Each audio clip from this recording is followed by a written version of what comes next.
Okay, you can go. Good morning, everyone. Thank you so much for joining us today for our webinar about Colourosity and mapping the impact of sustainable colors. We are happy also to be in the space in the eLab today with guests of the event organized by Fashion Revolution UK. Thank you so much for coming. We gathered today because we want to share with you a lot of insights from our research and projects development. Professionals and fashion users alike are increasingly more aware about the fashion industry complex supply chain, with each of the stages offering many challenges, huge environmental and social impacts, as well as opportunities for transformation. Color and material are building blocks of fashion, and they account for the environmental footprint of each piece of clothing ever produced. In the industry that mostly uses conventional dyes and methods, there is an emerging movement of alternative color makers. How do their creations fit into the current system? Together with our supporting partners who are here today, and I'll introduce in a moment, we applied for the Small But Perfect program to develop Atlas of Sustainable Colors. And as a result of brainstorming, we started a sub-project called Colour Impact Catalogue that we'll talk about more today. We are developing a digital library of color samples made by SMEs, startups, and individual color makers and researchers, accompanied with communication about color impact approached from the perspective of small businesses and projects. And today, my name is Julia, and today I'll present together with my business partner, Katia Komlak. We together make the Atlas of Sustainable Colors, which is a startup on the mission to bring transparency to textile dyeing through the storytelling and mapping of innovative solutions. We are driven by curiosity about possibilities of color creation, which doesn't rely on fossil fuels. We steer the change towards more regenerative fashion by connecting the alternative dyeing community. Our partner today is Karin Fleck from Vienna Textile Lab. Vienna Textile Lab is a biotech and fashion tech company that focuses on research, development, and production of textile dyes derived from microorganisms. Vienna Textile Lab goal is to successfully combine sustainability, safety, and performance to generate a commercially viable alternative to traditional synthetic dyes. We are joined today by Karin. Karin Fleck is the founder of Vienna Textile Lab and a holder of the PhD in Applied Chemistry from the RMIT University in Australia. And our second partner and another speaker today is Martina Spetlova, who is a London-based designer. She's also an educator, researcher, known for creating vibrant hand-woven leather jackets, coats, and interior design pieces. Martina's background in biology and chemistry influences her experimental approach, which challenges materials and expectations. She also collaborates closely with communities of women artisans to foster new connections about the importance of responsible production, modern craftsmanship, and social responsibility. Martina strongly believes in the power of transparency and storytelling and uses cutting-edge technology to provide a detailed digital life story for each of her pieces. Over to Katia, who will tell also more about the bigger context of why we are actually all doing what we are doing today. Thank you, Julia. So at the Atlas of Sustainable Colors, we believe that the re-evaluation of the role of color in textile and fashion is really needed to make the current system of color creation obsolete. So why do we think that the current system is not really working? There are many quite severe environmental and social impacts caused by the conventional dyes. For instance, 6 trillion liters of water are used annually in textile dyeing, while detergents pollute rivers, causing the loss of biodiversity. Those conventional coloring processes are therefore sacrificing nature in the name of vivid colors. So what are some of those impacts? To begin with, there is the contamination of fresh water with synthetic chemicals, and this is one of the main damages the dyeing industry causes to the environment. So during the textile washing process, which is one of the final stages of conventional dyeing, around 10 to 50%, which is about 200,000 tons a year of dyes is used end up in the wastewater. These compounds that end up in the water bodies have strong color and low biodegradability. So they do cause aesthetic pollution and hinder the passage of sunlight through the water, thus reducing the photosynthesis processes in those water bodies. 15 to 50% of azo dyes, for example, do not bind to the fabric and end up in the wastewater, which is commonly used for soil irrigation in agriculture. And thus, those azo compounds negatively affect microbial communities in soil and also the plant growth. And when it comes to conventional processing, aside from water chemicals, the dyeing baths also use a lot of energy to keep this water at a constant high temperature.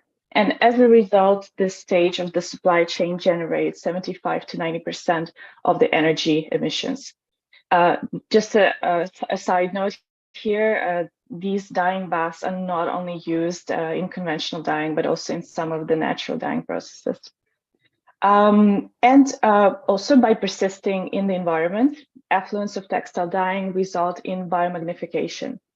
So increasing buildup of toxic substances in organisms at each stage of the food chain. And these act as highly toxic, mutagenic, potentially carcinogenic agents and are related to degradation and diseases in animals. And last but not least is the impact on people. Of course, all the before mentioned points affect people at the end. But also it's important to mention that workers who produce or handle reactive dyes may develop contact dermatitis, occupational asthma, other allergic reactions associated with toxicity in dyes. The conventional textile dyes may be carcinogenic, and their effects also manifest themselves over time. So these already illustrate why a different approach to dyes and dyeing is needed. So I would like to give it back over to Julia to talk more about that. Thank you, Katja. So fortunately, we can see that the role of color is shifting from being a synthetic, alluring marketing tool to a biodegradable, circular, and responsibly produced pigment, which can additionally enhance our well-being, save liters of water, and stop depleting natural resources.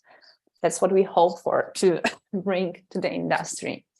And while the conventional fossil fuel-based dyeing and colors in textile and fashion are prevalent, there is an emerging movement of alternative and innovative colors makers. The sustainable innovation in the dyeing industry has its momentum, and the market for biosolutions is rapidly growing. Design students, biotech startups, and academics are individually developing research into sustainable colors. Since the launch of Atlas of Sustainable Colors, the abundance of coloring methods, which can significantly lower the environmental footprint of the fashion, keeps unfolding. And we wanted to explore this emerging ecosystem, highlight and connect the community, thus helping bring the new and better system forward. How do we do it? We started engaging with and mapping Europe-based alternative dyers and sustainable color enthusiasts.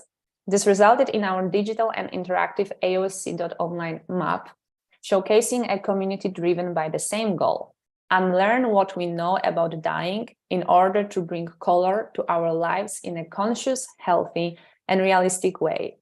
While mapping the ecosystem, we realized that we need to engage in talks with those who use color in their practice, designers and product developers. That was very insightful market research, which allowed us to realize what are the gaps between the communities that have the same goal, yet operate on different stages of the value chain. That's why we partnered with Martina, who became our consultant and brought the designer's perspective in working with color and unfolding for us another scope of challenges and solutions to bring in more sustainable color.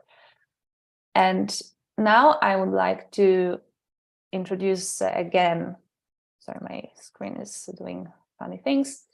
Yeah, I would like, let's hear from what's the designer's perspective from Martina, who's a recipient of the Sarabande Foundation. Thank you. No problem. Somehow I was like thinking about Sarah Bernard, but yeah, Sarabande Foundation residency that probably it's very known in UK. Martina creates bold and timeless luxury pieces, highly identifiable by their bright color patterns, unexpected juxtapositions, and trademark use of hand-woven leather. Martina's distinctive exploration of aesthetics, science, and ethics have seen her develop a unique body of work, now expanding from coats and jackets to larger scale interior design projects. Martina also recently did a collaboration on digitalizing her pieces. So let's hear from her more. And I will stop sharing, Martina, and you can share your screen. Great, thank you, Julia. Okay, let me get my presentation going. Just 1 second.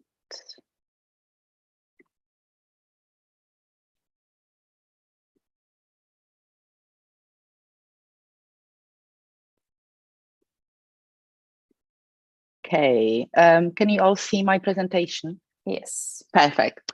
So Julia introduced me, so I don't have to do that in a great length. My name is Martina. I'm the owner of Martina Spetlova brand, and my trademark is hand-woven leather in bold colors and patterns. And I will really want to start the presentation on the topic of color impact and its relationship to my brand. Okay, let me move to next slide. So color is really powerful tool, and it's absolutely essential to my work. I create a strong it creates really strong identity and connection with my audience. My color palette consists on very bold, colorful, and contrasting color combinations, and it sets my brand apart and resonates really deeply with those who engage with my work. So as you can see, color is a big element in my work. Okay. In my view, the impact of color is not only limited to the aesthetics, but it's also should project my sustainable values. To understand the impact of color on the environment, it's very essential to consider the entire life cycle of the garment. This includes the production of the raw materials, obviously the dyeing processes, the manufacturing process, and the disposal of the garment at the end of the life cycle, very important part. Each stage has its own impact on the environment, and color plays an important role in each of these stages. I have already mentioned that I work with leather, and many of you might know that traditionally leather production has involved the use of various chemicals and processes that can be and have very negative effect on environment, but also on people. I constantly research into new technologies that are opening up and new and existing possibilities of in treating and dyeing processes within the leather production. I'm constantly searching for new technologies that can minimize the impact without compromising on color. One of these examples is metal-free tanning. Me as being an advocate for sustainable leather production, I exclusively work with metal-free Italian leathers. So what does that mean? Metal-free tanning is based on a multi-step process using rapidly decomposing organic chemicals, such as vegetable extracts or organic acids. One of the primary advantages of the metal-free tanning lies in a biodegradability of the organic chemicals used. Unlike heavy metals, which persist in the environment and pose potential risk to ecosystems, Katja also mentions, these organic substances break down naturally over time. This characteristic ensures that the tanning residue are less harmful to the environment and reduce the long-term ecological impact associated with leather production. With metal-free tanning, the leftover materials can also be easily decomposed and disposed of without the need of any complex and costly waste management processes. Moreover, metal-free tanning also offers advantages in terms of quality of the leather and safety of the resulting leathers. The absence of the heavy metals minimizes the risk of skin allergies or sensitivities they may be caused by contact with chromium or other metal residues. Another significant advantage I would like to mention here in this type of tanning is its potential for reducing water usage. And again, we talked about water previously. It typically requires around 20% less of water in production. So you can kind of see that it's quite a lot of percentage in a, you kind of have to think about the production on larger scale. This reduction in water consumption addresses the global concern of water scarcity, and it also aligns with the principles of water conservation. This type of tanning also takes less time, and therefore it reduces approximately 15 to 20% in electricity consumption. By requiring less energy for the tanning processes, it also helps to minimize the carbon footprint associated with the leather tanning. Metal-free tanning can also result in high quality of the leather hides. Natural dyes tend to produce more consistent and even color through the leather surface.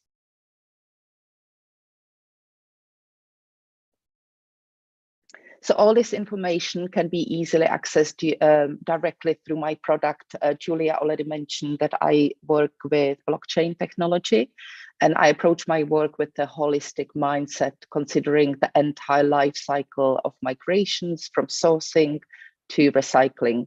I really strongly believe in transparency through the and use of technology and the kind of technology helping transparency and storytelling. So each design I create comes with a scannable chip. That chip can really easily be scanned by your smartphone, and it details its material sourcing and processes used. I use technology to enhance transparency and convey the narrative associated with my product. Additionally to this, I have adopted Clow 3D to my sampling purposes, and now also collaborate with tech company called Seam that is specializing in creating digital fashion for gaming. So we created a digital twin for my jacket, granting clients free access to its digital twin when purchasing the physical garment. It's been introduced and launched this year in collaboration with Selfridges. Alternatively, clients can also choose to purchase the digital twin separately, and it enables them to incorporate this digital twin into their virtual characters and avatars. This collaboration with the Seam was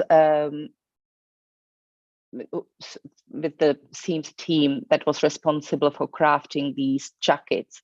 Was really interesting collaboration for me, given the significance of color and also texture in my work.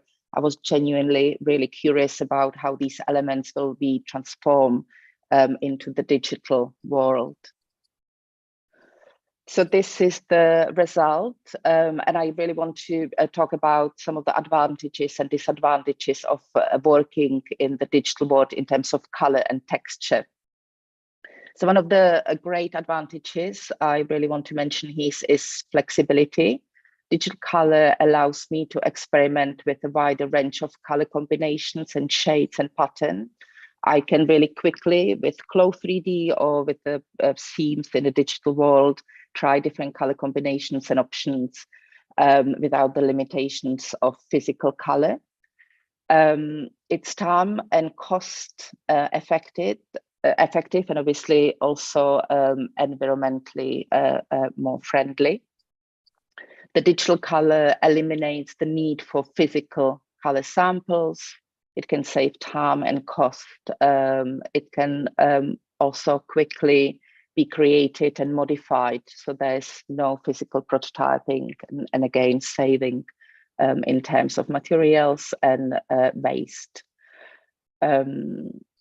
Also, accessibility. I would mention here, digital color can be accessed from anywhere in the world. So sharing the colors and files with my collaborators and with the team, with the clients, it's really easy. There are some disadvantages. So one of the disadvantages is perhaps one of the first ones I'd like to mention is lack of tangibility. The digital color really lacks the tactile experience of physical color. I cannot feel the texture and weight of the fabric, the drape of the fabric, and the technical team. It's quite hard to explain to them the weight or the texture, and for them to then translate that in a digital version in very realistic way, which you can actually see. And I think the technology also is not there just yet, especially when the garment is taken into the game.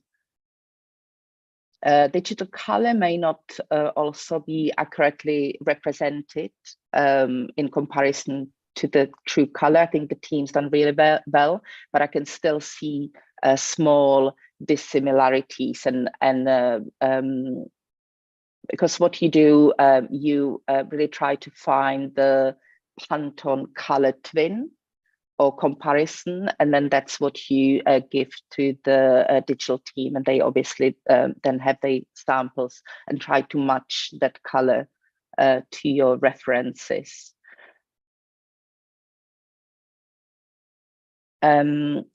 Ultimately, the combination of both digital and physical fashion holds great importance for me. The digital tool gives me more freedom to play with colors, textures, and visual effects. It allows for greater experimentation and precision in my designs. However, it is through the tangible and tactile experience of physical textiles and garment that I can fully grasp how the color and texture interacts, which you can see in here in those two windows. And this synergy really between the digital and physical realms really, but it really interests me. And I'd like to play a little video of the digital piece, and that's the end of the presentation.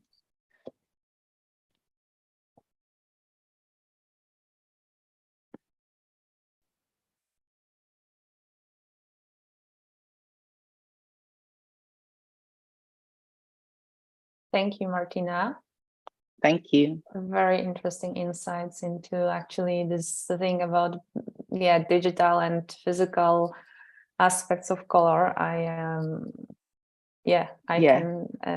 think we also work a lot with this and discuss a lot of this. Yeah. So now I would like to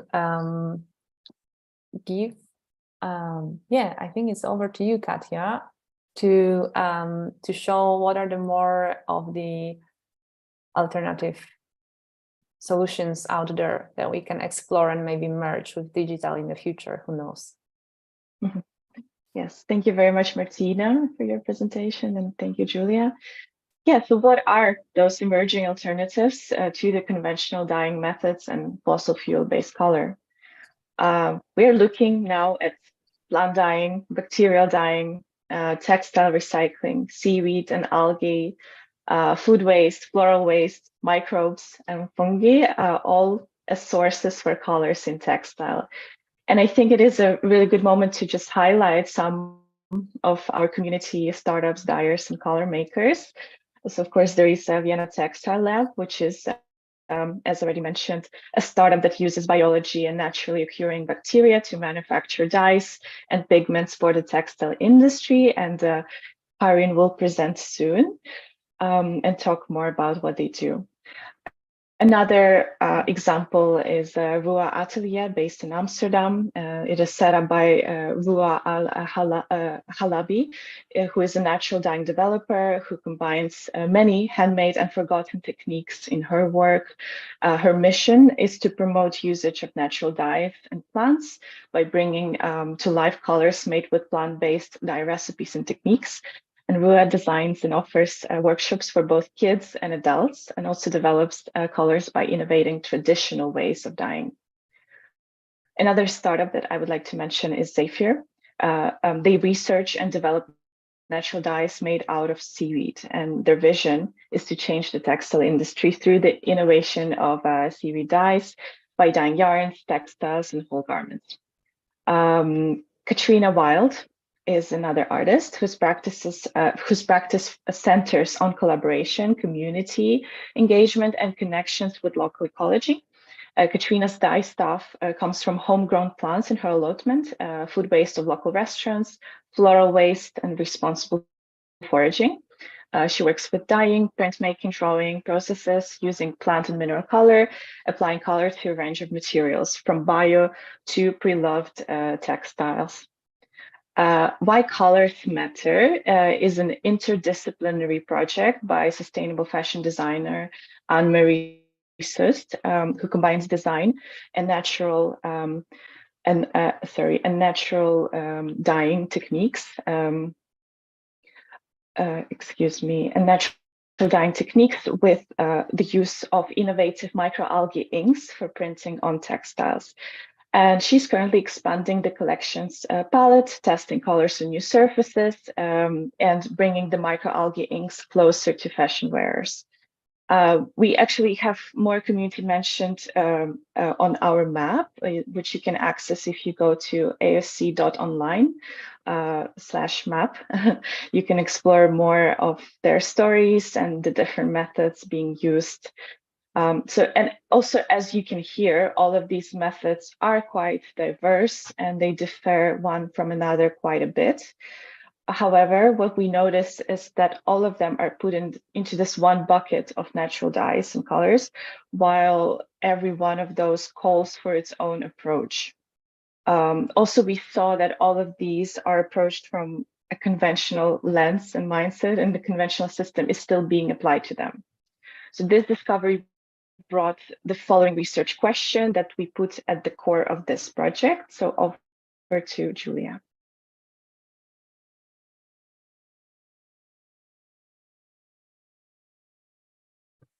I think, Julia, you're muted. Thanks.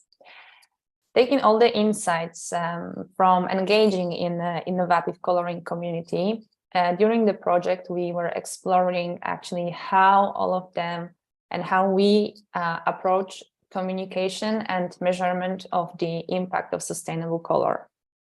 And at the project and the core of this project, we put the following research question: how can one measure and communicate the impact of non-fossil fuel-based colors?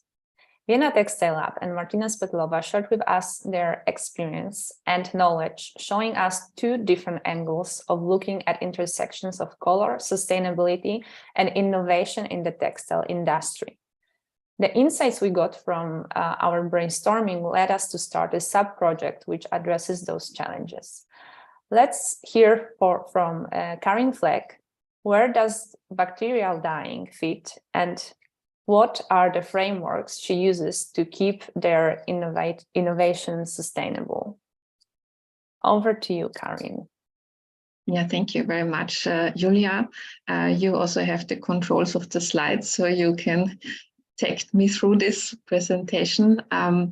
Yeah, I'm the founder of the Vienna Textile Lab, and our vision is the new bio-based value chain. Basically, we believe that there are good synthetic dyes. This is out of question. Chemistry is not always bad.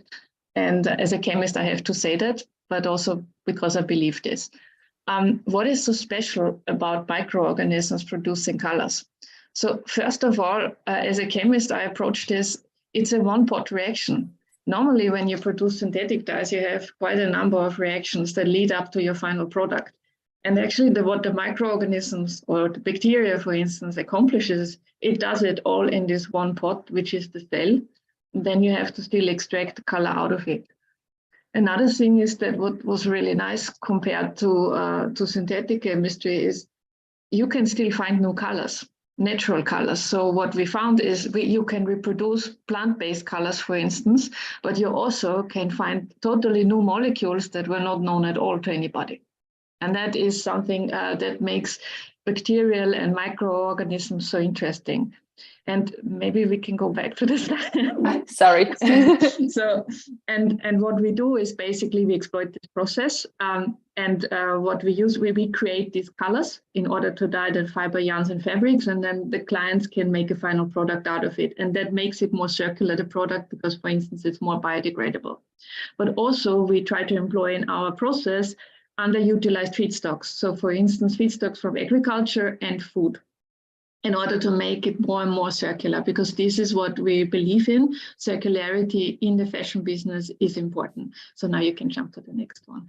So, and how do we do it? Basically, most of our microorganisms come from nature. They have been collected over the past 20 years and they produce very vibrant colors. We check them in the lab if they're capable of at all dyeing textiles, because some colors would never do that. Yeah. And then we try to upscale them and also extract them from the biomatter and create a product out of that we sell to the industry. For instance, to dye houses, but also to the fashion industry, but chemical companies, etc. So we are a B2B business. If you jump on, I want to highlight, because a bit some concept that is not, I don't hear that so much when it comes to fashion and impact. There is a concept now more than over 20 years going on in biotechnology, which is called the biorefinery. So my original my first job was actually in a real refinery with real crude oil and all the products that come from it. And what is really nice to see that now there is a sort of a movement, a discipline that is looking into exploiting organic resources. It doesn't matter if it is these waste streams or by using microorganisms. There's different type of biorefineries. And I want to highlight, it's not only about producing colors.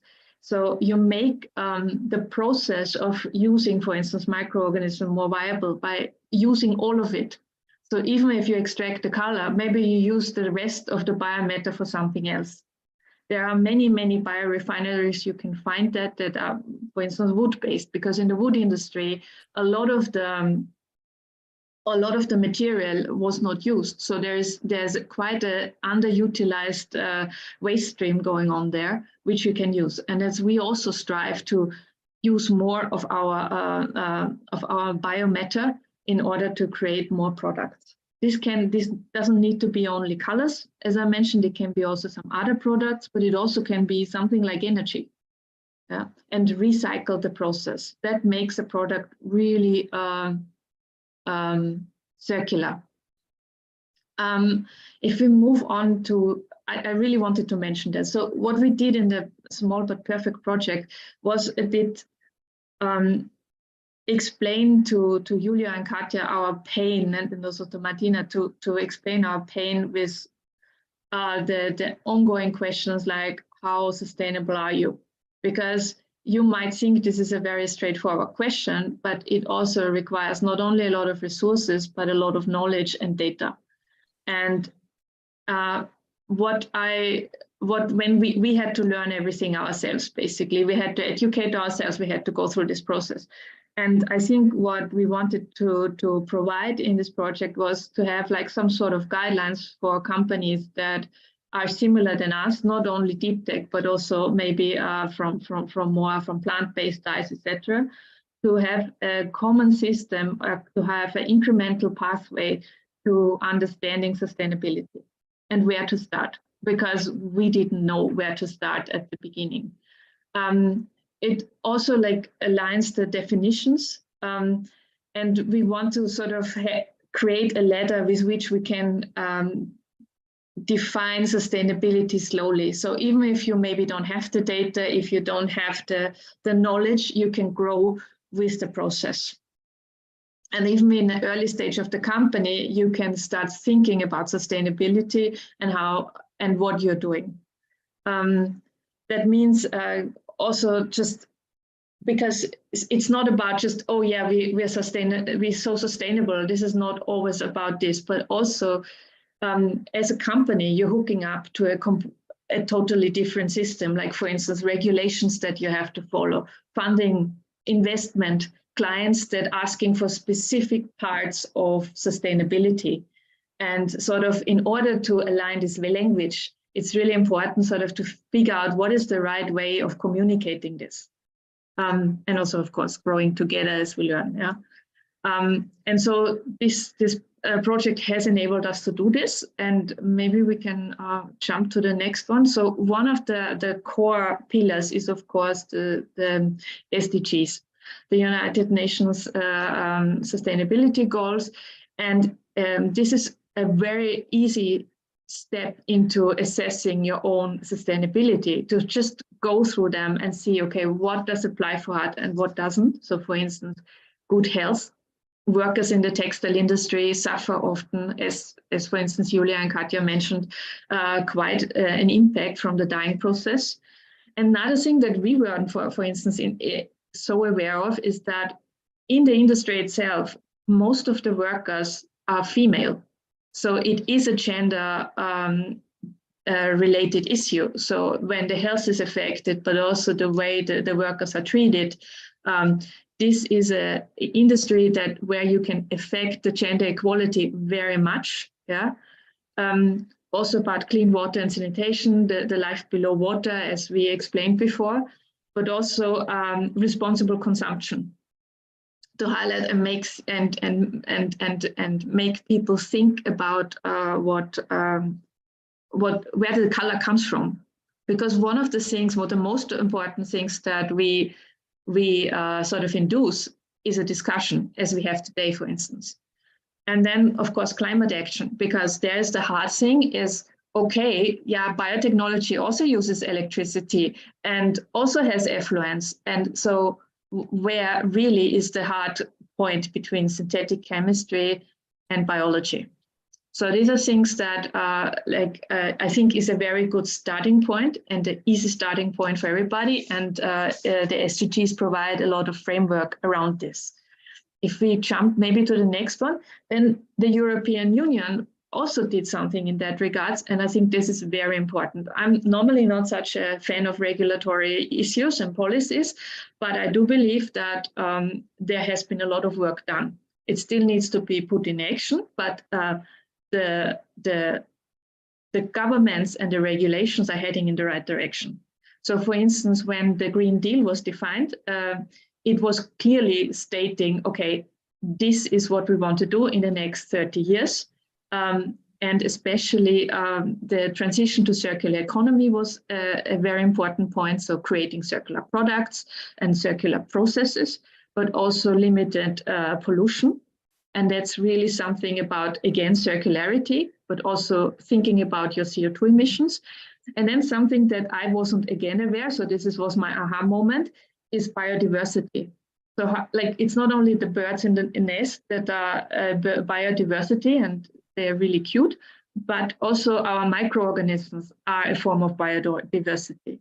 And Europe is not that rich in resources when it comes to oil, when it comes to metals, etc. You don't find that. And that's a big issue about sustainability, is where you can find that. Because if regulations locally are enacted, you cannot control what regulations are done somewhere else, for instance, the water pollution. Yeah? And what I think is important, that we have so many resources we're not aware of. We step on them every day. And the microorganisms that we use, for instance, they are hardly discovered. So also showing the potency of what nature can bring us, I think is quite important. And then another thing is I hear the sustainable supply chains. We talk always about supply chains. And when it comes to chemical products, they are worldwide established. There are typical supply chains for that. And when there is a disruption, you can really feel it because it's often quite, there's quite big factories. If they go broke, there you see that you saw that with some factory that was producing precursors for colors. But also, you can build a bioreaction even on the South Pole. You don't need really these supply chains. So this is also a way to reorganize the world and the way we transport things.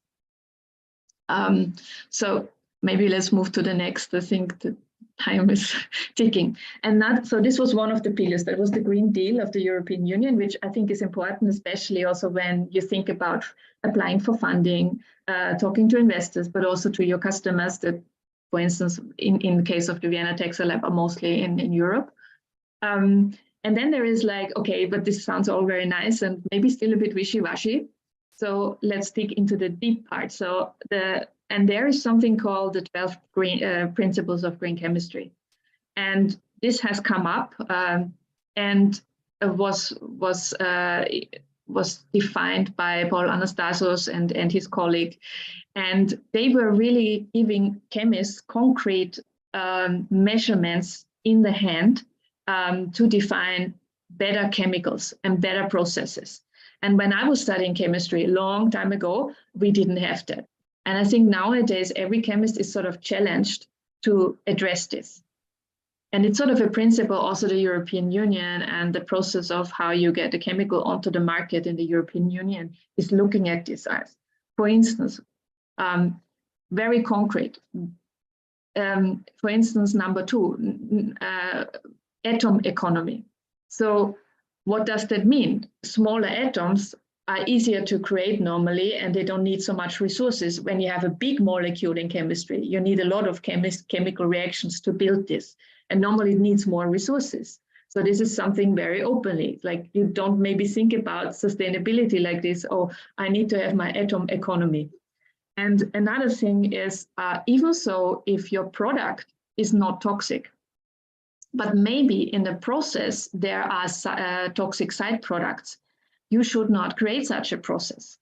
So even if your product is okay and not harmful, but maybe something along the way when you produce this product can be harmful, and you should eliminate it out of your process. And so sort of this gives you some really good guidelines about how to approach and what is good and what is not good. And you can still do then a life cycle assessment on top of that. But I think it gives a very concrete measurements to how to create, and that's what we do, new molecules. I don't know how much time we have, so how this all connects. So when in this project, Small But Perfect, so what we try to see is like, okay, so you are a company who wants to join the platform, and sort of you can just do your SDG assessment, but you can also do, for instance, your Green Deal assessment, and then you can go on and look into the green chemistry principle. So to build up sort of a slowly more accurate picture of what you're doing. We also looked a bit into social impact, which Vienna Textile Lab is not an expert in, but also there are business models out there that might completely focus on something else.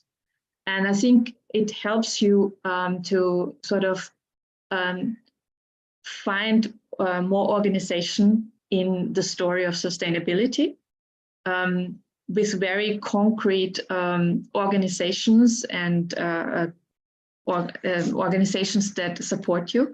And especially what we also learned in the process is we found also a lot of certifications, etc., but we wanted to focus really on something that is universal, that is maybe a legislation, rather than a company that is paid to get you to a certificate.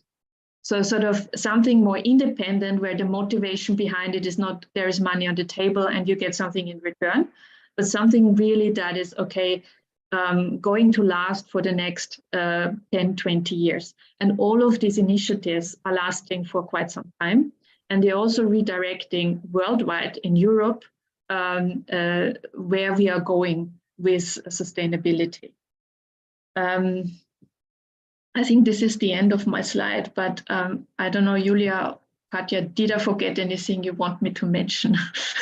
Karin, thank you so much. I think it was very informative, and I think that's that was very, very great to the way how you cover all the frameworks that indeed you introduced to us, and that helped us really to kind of think how we can communicate all of this, right? Because we are also not an assessment company, and it's not our goal. Our goal is to really show. It's like we approach the project from the point of transparency. And I think that the moment you actually explain that you can approach sustainability of a color on a molecule level, for me, that's a very like on point, beautiful summing up of your work also, and on this approach of showing how many approaches there can be, but how really each of us is responsible for learn how to get to the smallest detail, because the smallest detail can have such a huge impact.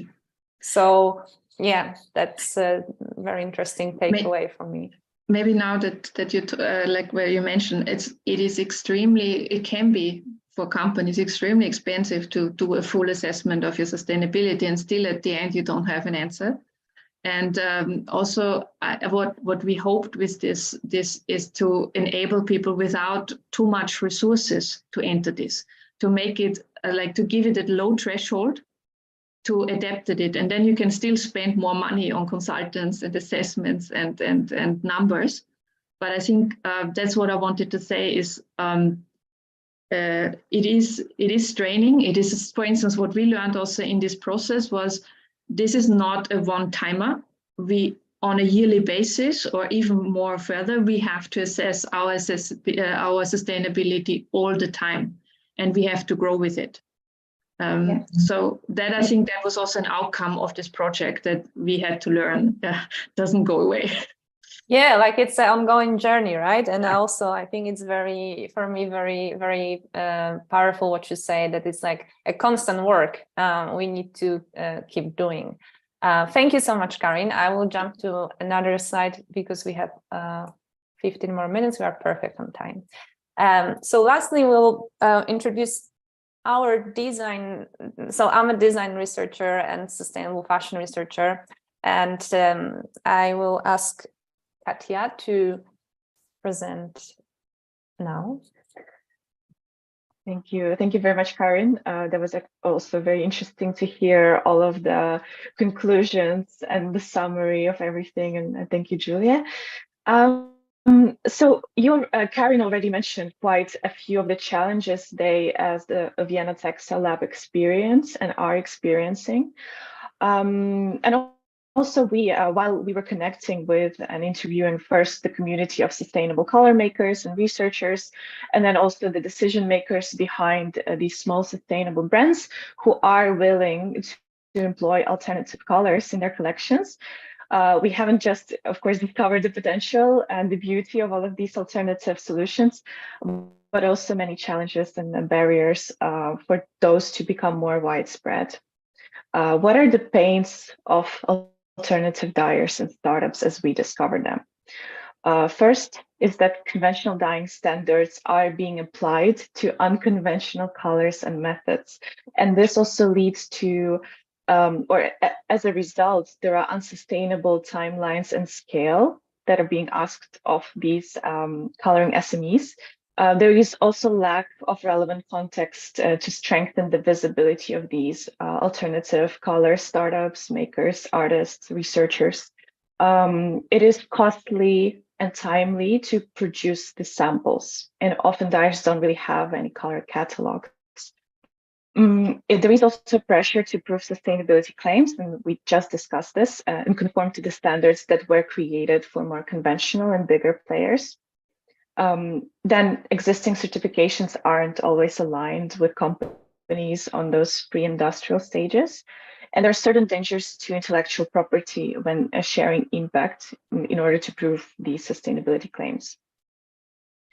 When it comes to smaller and sustainable brands and designers, we saw that there is a difficulty in finding sustainable color producers to fit their specific aesthetic needs.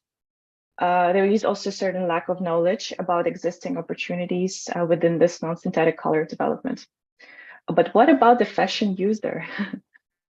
So customers or fashion wearers are simply sometimes not used to the non-synthetic colors that can really widely differ from the conventional offer.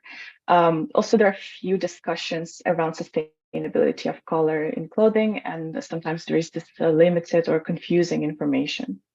Now back over to Julia to talk more about the challenges that we focus on for this project and what came out of it. Thank you, Katia. So also linking to the fashion users, which I use that term often. We use this term often with Katia because we think that each of us, every person, doesn't matter if you're producer and designer, each of us is fashion user. But we found out we also focus on our during our work on the fact that there is actually no information about the color origin available when you purchasing your clothes.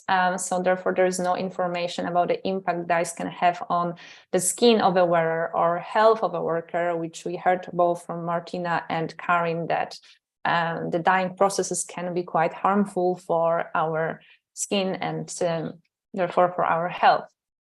So how did we gather it all together? The Colour Impact Catalogue is made for you to explore, inspire, and change your way of working with and thinking about color.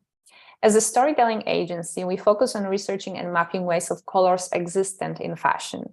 We are not scientific impact assessment company, as I mentioned, but we focus on creating this general framework for sustainable dyeing based on the European regulations to set new standards for communicating the impact of innovative dyes and build a digital catalog of sustainable and circular colors with feature to filter a color supplier based on the impact of offered dyeing methods. At this stage, we are still on the stage of the prototyping, but keep an eye on our social media and website because the Colour Impact Catalogue will go live within a few months. So how do we actually want to execute this idea? Here you can see the picture. Actually, these are not the same samples as they are showed here, but the idea was to take this physical sample library and introduce it to the digital one.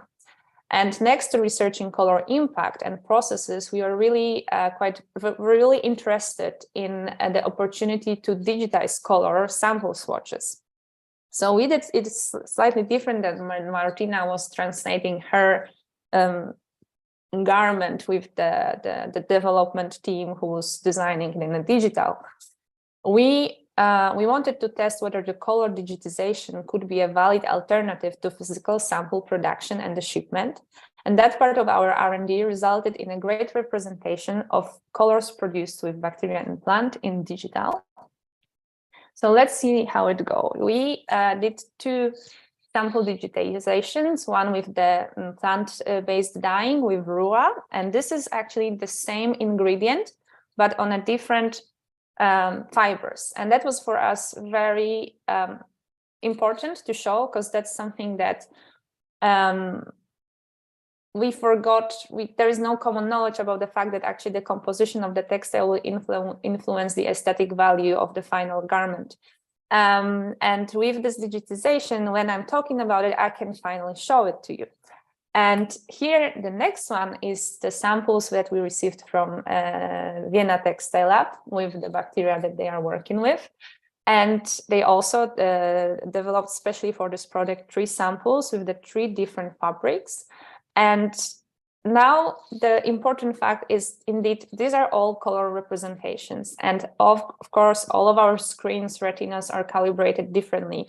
So we really were working with this information, in fact, with this fact in our head. But here, even though my screen can have a slightly different brightness than yours, you can see the difference of those samples where it's all one ingredient, but you can see how differently the shade is presenting the vibrancy of color based on the fabric. And we are aware that this may not be a full, it's not that it will totally like take away the need for the physical samples. There will, in my opinion, because of also what Martina was talking about, the tactile experience of color, it will stay in fashion. Yet we believe that this is the first point of the access when you want to introduce the alternative synthetic colors to the world. There is a faster way to just communicate the visual. So to conclude, so still have some time for the maybe Q&A.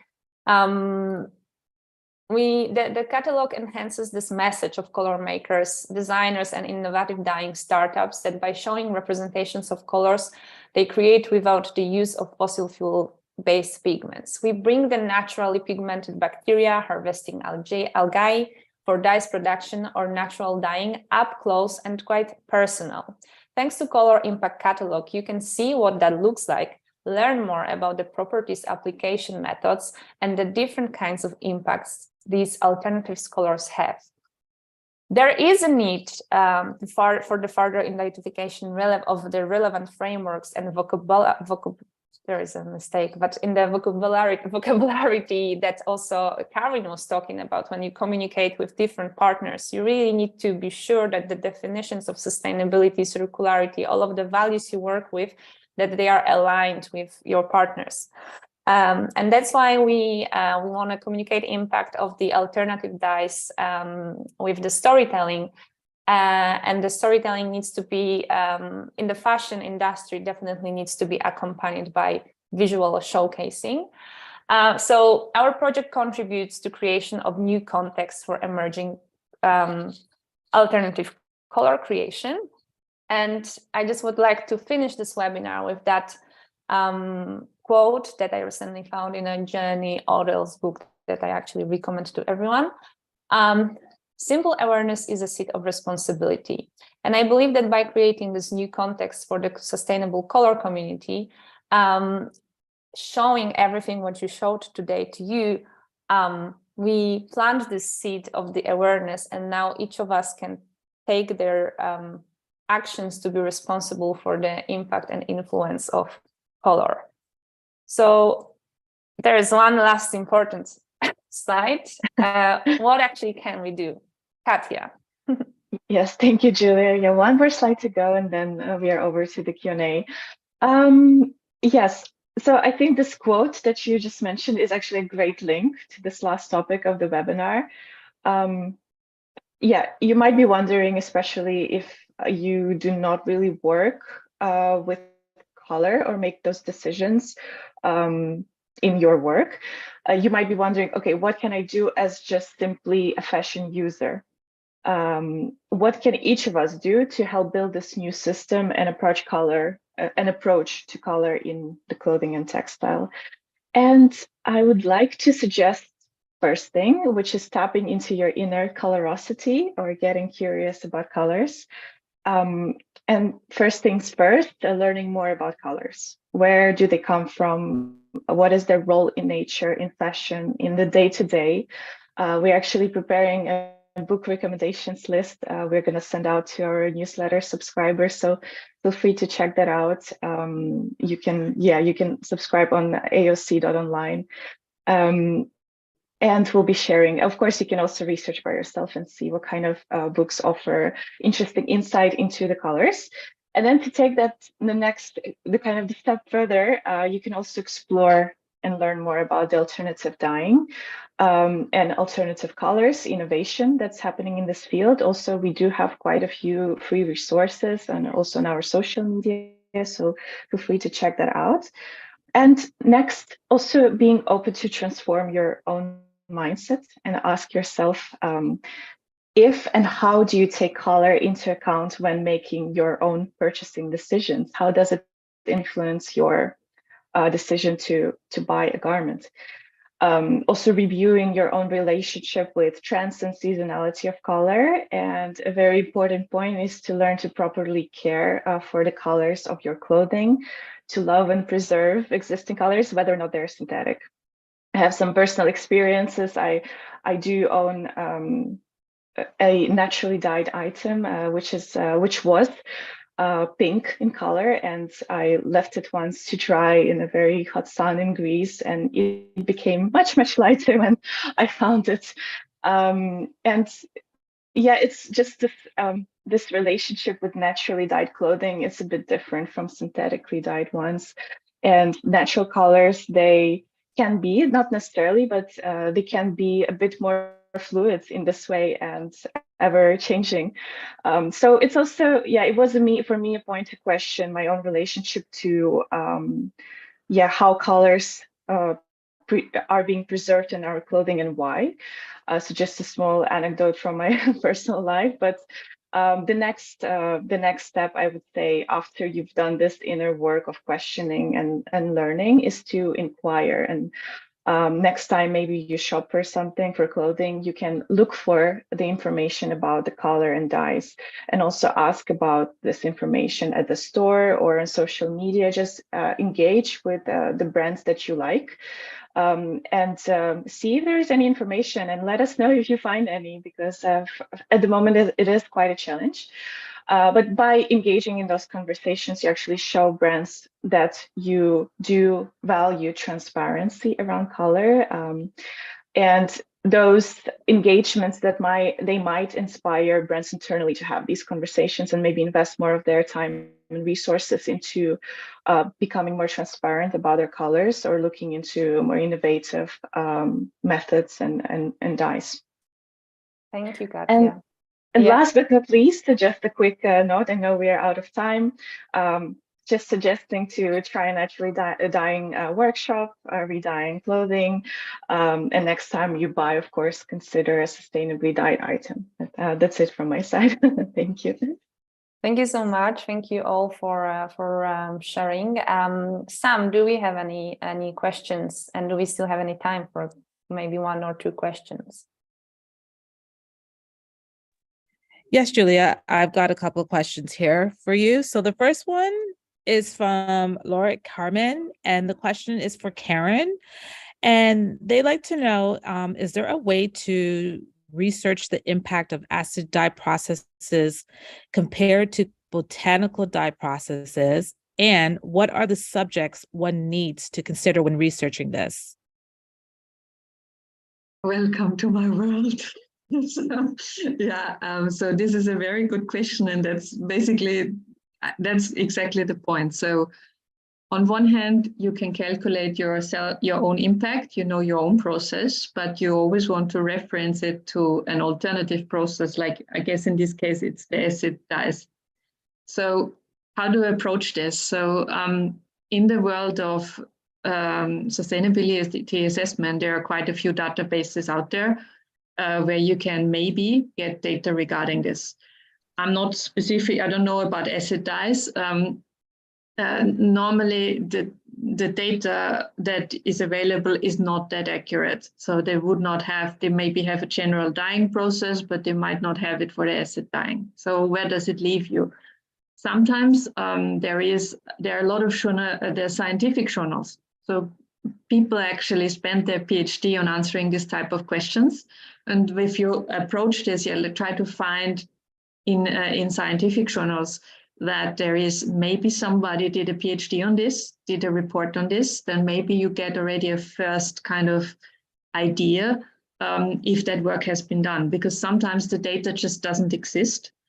And then, of course, there are companies that produce acid dyes, and they might also produce some kind of information, maybe on their website, maybe also contacting directly. So these are very practical things, because and of course, hiring a company that does that, a consulting company that is specialized on sustainability assessment, but we found out there are not many specialized on dyeing per se. So they also have to get the data from somewhere. So I think these are viable ways to assess, to approach this.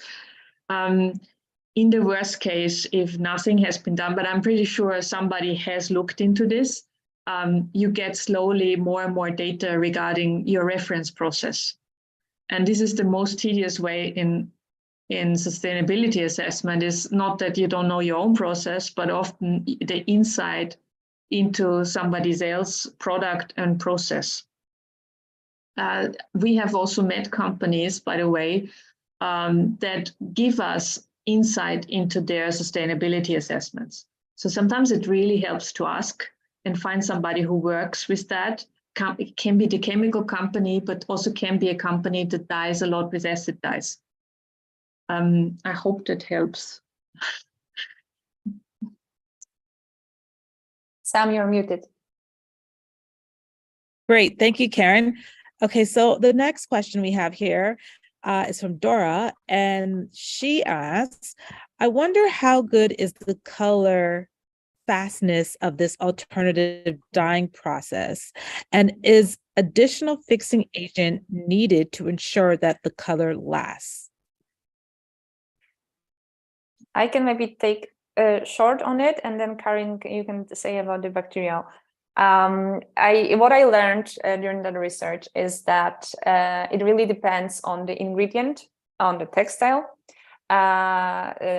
Multiple natural dyers don't need any additional fixation. There are some natural fixators in the natural world already, like tannins. They are in the avocado pits. So these are the things that actually the nature has you covered, but not for every color. So it's really, really, one color at the time. I think this is how you need to approach. So that's a bit more general as well. It will differ. That's also one thing that we were discussing, that we talk alternative, but we have bacteria, plant, algae, minerals, and if we put them to one bucket, but each of them actually needs the unique approach. Karin, how is it from your perspective with bacterial dyes? Yeah, I do agree. So 2 aspects. So number one, the fashion industry is highly standardized. So they made up these quality parameters in order to best them and to showcase, oh, we're that good and we're better than somebody else. And sometimes you have to think about, does it really, like, is that for every consumer really the same? Is that something, a measurement system that has been put on you just for the sake of that the industry can measure their own performance rather than what you expect from your garment? So this is, and companies normally shy away from a discussion with the end customers. So that's something maybe when you have your own company, you can start. Number one, so this is about light fastness, wash fastness, and so on. The other thing is, we used to get a lot of questions about how many colors can you make it and are they as good as the synthetic colors? But the truth is actually the work that needs to be done is not to have so many colors. It's to have this one process with your color and eliminate all the toxicity out of the process. And that means not only when you apply the color to the fabric, also all these additives that are on, all the other chemicals that are used, that you start thinking about each and every item of the process, which is difficult because often there are not many alternatives, and sometimes you just cannot beat the chemistry between the color and the fiber. On the other hand, it's sort of it allows you to find also maybe new processes, new ways of dyeing, and different ways of applying color. So there might be limits, and there are limits. But the other thing is also to think about, okay, we try to do the whole process biological as much as possible. And this is not easy to influence because we are a color producer. So once we sell our color, we cannot tell people what to do with them in their process. So that's also for us a challenge to provide guidelines. But on the other hand, once the dyer has it in their hand, they basically can make with it what they want. Yeah. So that's also by being a producer, you're sort of limited. But Karin, this is do you need to use anything additional to fixate your bacterial pigment on the fabric? Yeah. Yes, you do. You basically the quality of the dyeing is good, but it could be better. And of course, we are often pressured to improve the color performance. And that is, I think, a viable question, of course, and we want to know how good we can get, with each color. But on the other hand, there is this fine limit where you have to find, okay, this doesn't make sense anymore, or like to go beyond maybe a certain threshold, the sustainability is not given anymore. And then why should you do this? You have then a perfectly dyed fabric with a good performance, but on the other hand, you're missing out why you're doing it in the first place.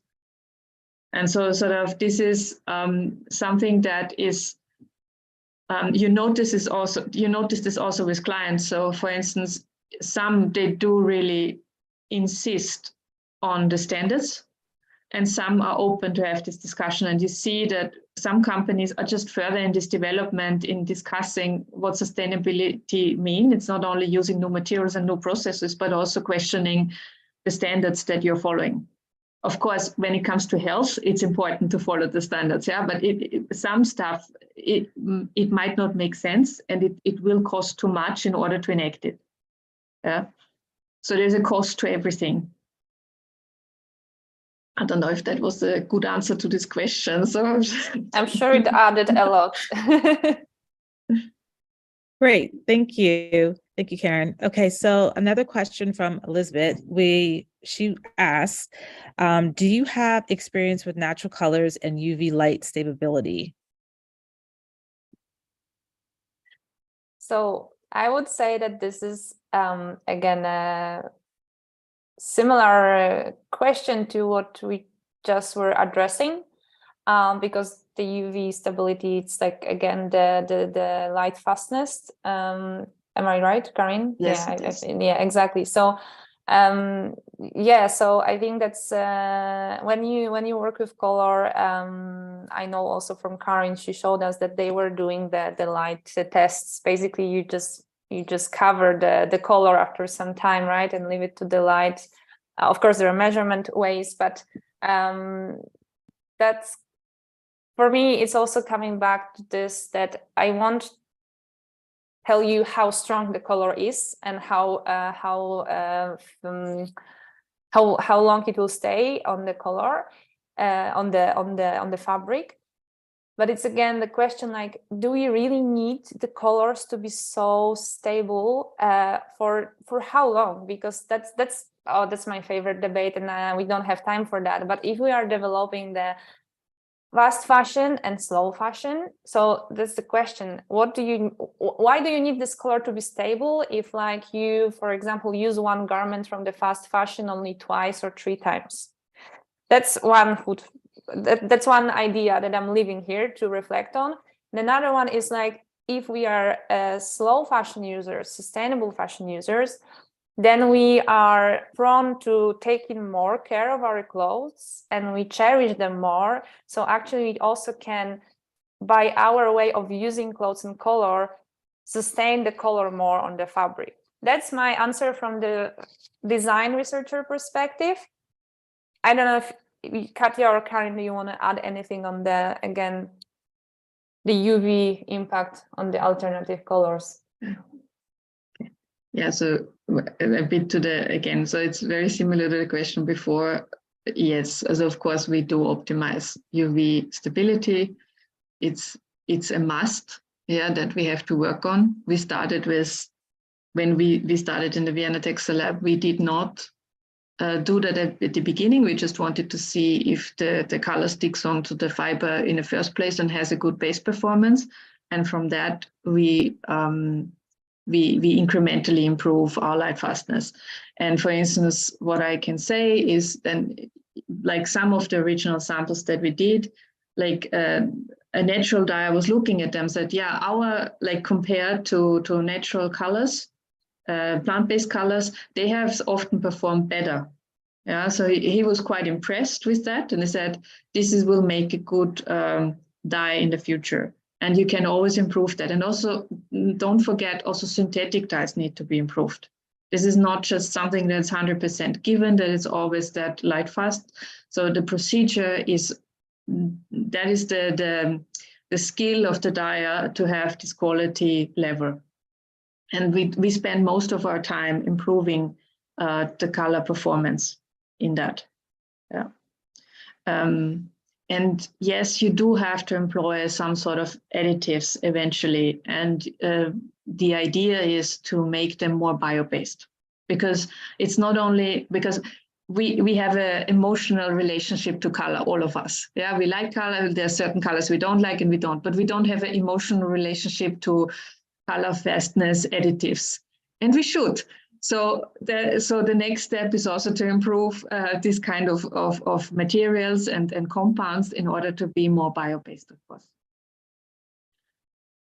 Great, thanks, Karen. Okay, so this is the last question, and it's from Ruth. And she says, first off, thanks so much for this amazing presentation. I really loved what you said about the current system and expectations. And because it is to do with synthetic colorants, does not fit sustainable colorants. In terms of timescales and fastness expectations, how do you think we can approach this, change the expectations in a way that means that sustainable colorants can replace the harmful synthetic dyes used? Yeah, maybe I can take this one, and Julia and Karen, feel free Lengthy to add. question there, sorry. Thank you, Samantha. So yes, our approach, and of course there may be many more approaches on how these expectations can be changed. For us, it's really about bringing all of these possibilities and all of the different alternative solutions to the public eye, and talking about them and discovering and mapping them and showing that they do exist, and talking also about their challenges and how they differ from synthetic dyes. So just bringing this to light, I think that already helps to shift the expectations as well. And even having this discussion and talking about light fastness, this already helps everyone in the space to understand how these alternative and innovative dyes and colors differ from the conventional ones. So I feel like even already having these discussions and mapping these methods, they help to shift expectations. At least that's our hope, I think, the Atlas of Sustainable Colors. Yeah, if there is anything else I missed here, Julia. No, I agree. I also think that's we for many years, because actually me and Karen, we have this discussion actually since 2019 or 18, so it's already some time, and we really talk about this, how users, how everyone who uses clothes should be aware of what does it take to make this color last on your clothes. And indeed, there is importance to engage all of the stakeholders of the industry. So I'm very happy that we have today Karin, that we had Martina, that we are here discussing already so many different approaches, how we can do this. And definitely my take on it is that the existing system, well, I think it should get obsolete by the way how we create new one. It takes time. Karin also always says that it took how many years to develop synthetics, Karin? Like you had something like 150 years of advantage, and now you have to catch up. Yeah, exactly. So we also need this time, and we need to loudly communicate that these are timely processes, and that if we need some support, we cannot get the time from the climate change, but we can get time from and like onboarding everyone on the journey. So we also kind of use the colors differently. Karin, you would like to add something? Yeah, it's so nice that you referenced history, because I'm a history nerd. And the thing is, a lot of the original synthetic dyes that were discovered, they're not in use anymore, and they have outgrown. And what happened also at the time when synthetic dyes came up, the natural dye industry basically died out, and they had no chance to catch up to synthetic dyes. And I think with our technology and with our capabilities today, and also our understanding of sustainability, but also how we want to define our world around us, we can revive that. We can revive it not only for bacterial dyes, but we can revive it for natural dyes, in order to what we have gained insight into science and the approach of dyeing. and all the new methods and processes that were developed, we can use that for our dyes. Yeah, and I think that gives them, even so there's 150 years to catch up to, yeah, plus minus.